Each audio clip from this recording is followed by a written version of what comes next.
اور ہم نے تیز ہوا سلیمان کے تابع فرمان کر دی تھی جو ان کے حکم سے اس ملک میں چلتی تھی جس میں ہم نے برکت دی تھی، یعنی شام کی طرف، اور ہم ہر چیز سے خبردار ہیں۔ اور بڑے بڑے جنات کو بھی ان کے تابع کر دیا تھا کہ ان میں سے بعض ان کے لیے غوطہ خوری کرتے تھے اور اس کے علاوہ اور کام بھی کرتے تھے،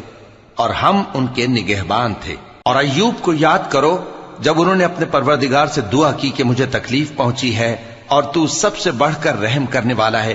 تو ہم نے ان کی دعا قبول کر لی اور جو ان کو تکلیف تھی وہ دور کر دی، اور ان کو بال بچے بھی عطا فرمائے اور اپنی مہربانی سے ان کے ساتھ اتنے ہی اور بخشے۔ اور عبادت کرنے والوں کے لیے یہ نصیحت ہے۔ اور اسماعیل اور ادریس اور ذوالکفل کو بھی یاد کرو، یہ سب صبر کرنے والے تھے، اور ہم نے ان کو اپنی رحمت میں داخل کیا، بلا شبہ وہ نیکوکار تھے۔ اور مچھلی والے پیغمبر یعنی یونس کو یاد کرو جب وہ